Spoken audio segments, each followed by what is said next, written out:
To be bullied, it's really hard because, you know, you're singled out. You feel really lonely and scared and hate it. I'm here to speak for my child who was afraid to come because of being bullied. She doesn't want her face to be seen.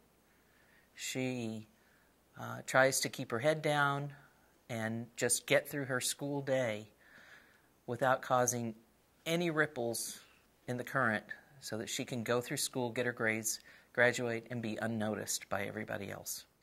My whole thought process was I wanted to distract people from looking at me so that I wasn't a target. So I made other people a target. The names that I was called were faggot, fairy, homo, freak. A devil worshiper, a witch.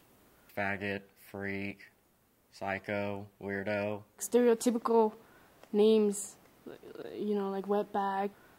I was called weirdo, a freak. I called people fat, I called people nigger, I called people I've called people bitch. Gay, fag, homo, fatty, ugly, retard.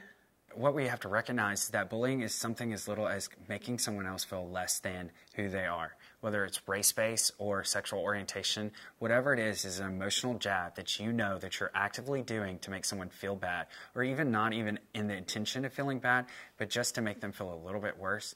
That's considered bullying. And those little snippets, even the passive-aggressive tones, can cause someone to hurt themselves or to hurt others. Some of the things I see, some of the consequences of the bullying, some of the behavior I see includes severe withdrawal from social opportunities, isolation.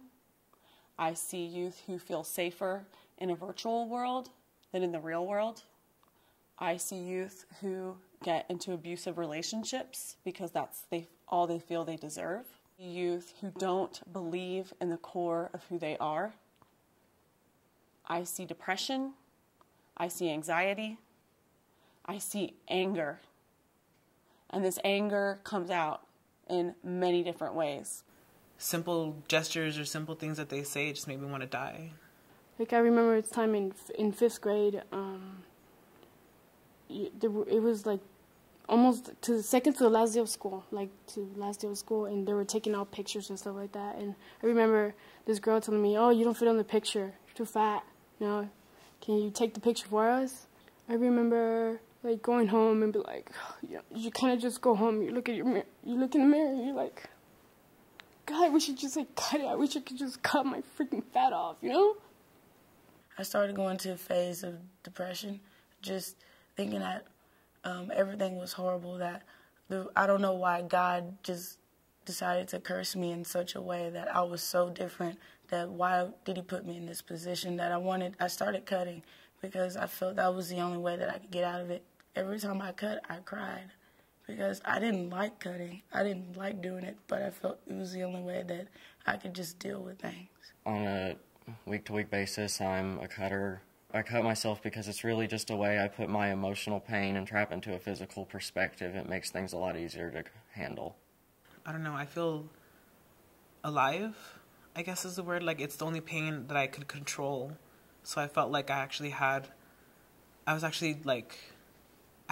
could hold a piece of my life, and I was able to control what was going on at that moment.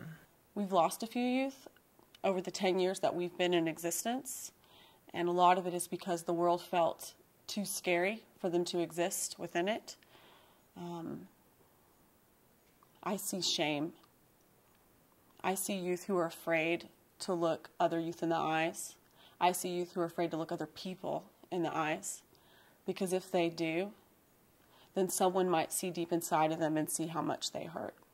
It's not a normal day unless I've been called fag or homo, or people are running out of the bathrooms, making disgusting comments. Suicide thoughts are, week-to-week thing. Every now and then it's just really hard. I've thought about committing suicide as many times as I have scars on my arms. Every single time I cut, I wished I had gone deeper.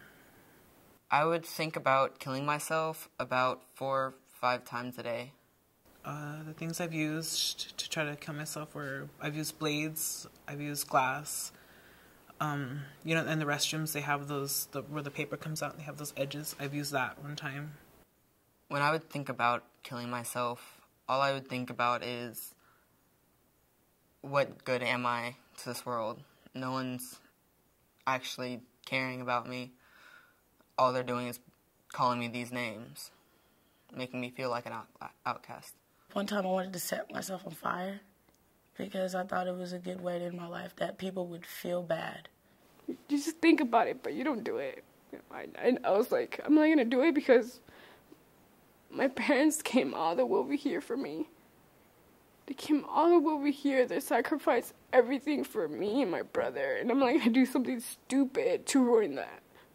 I try not to think about it, but if Allie committed suicide, my heart would die. I would be so dead inside for the rest of my life. I would be missing out on such human potential. I would be missing out on her smile and her dimples and her knowledge that she's going to make this world a better place. She is so smart and so amazing, and if that's taken away from me, I would just die. I would just die.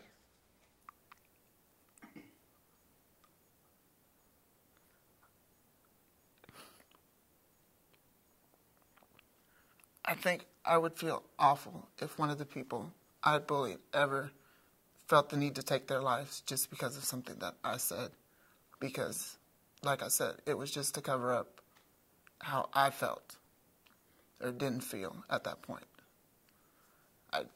I don't think I'd be able to live or be here today if I knew that I said something that hurtful to someone. I feel that the bullies were insecure about themselves, that they were hiding something themselves, or they just had anger out that they couldn't get on anyone else and found the weakest person that they could find. I was the only GLBT person in my school, so they found me as the weakest. Everyone should be treated the same. Like, I don't see why people who look differently or act differently should be treated any differently at all.